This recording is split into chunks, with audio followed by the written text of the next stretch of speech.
Саламатсыңарбы балдар. Бүгүн силер менен биз каршы багыныкы сүйлөм жөнүндө сөз кылабыз. Силер менен мугалим Рыскелдиева Атыркөз Зарлыкымда болмокчу. Каршы багыныкы сүйлөм багыныкы сүйлөмдүн түрлөрүнүн ичиндеги эң негизги маанилүү багыныкы сүйлөмдөрдүн бири болуп эсептелет. Бүгүн силер менен биз багыныкы сүйлөмдөрдүн тутумунда мааниси жактан кандай карама каршы келгендигин жана кайсы учурда кайсы мүчөлөрдүн жардамы менен уюштурула тургандыгын силер менен чогуу күбө болуп, мисалдар аркылуу билимибизди бышыктайбыз. Багыныкы дегиле каршы багыныкы сүйлөмдө эмне экендигин алгач түшүнүк алып алсак. Багыныкы байланышта татаал сүйлөм тутумундагы багыныкы сүйлөм мааниси боюнча баш сүйлөмгө каршы айтылса, каршы багыныкы сүйлөм деп аталат.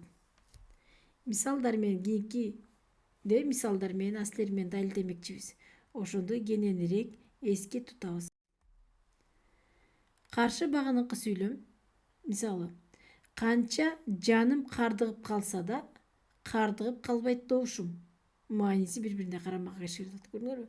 Кардыгып калса да, жаным кардыгып калса, кайра кардыгып калбайт добушум деп мааниси жактан карама каршы келет. Кандай кыйынчылык алдыга келбесин, биз аны жеңип чыгабыз. Кайра айтылган ойго карама каршы келип атат. Азыр эже айтса да, уятсыз кечиккендер биздин катарыбызда. Мында дагы мааниси бирине бири карама каршы келип атат. Футболго чуркап барсам, Баямир жок болуп кетиптир деген сүйлөмдө дагы мында дагы мааниси жактан карама каршы келип атат. Кайсы мүчөлөрдүн жардамы менен экен?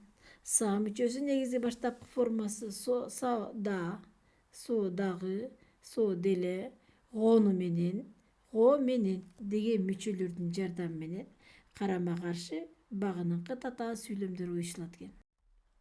Мисалы, мүнөзү катуу болсо да, ал адилеттүү адам эле. Көрдүңөрбү? Атайын бир мисал бердик, болгону мүчөлөрүн гана өзгөрттүк. Көңүл бурабыз. Мүнөзү катуу адам болсо дагы, ал адилеттүү адам эле. Мүнөзү катуу адам болсо деле, ал адилеттүү адам эле. Мүнөзү катуу адам болгону менен, ал адилеттүү адам эле.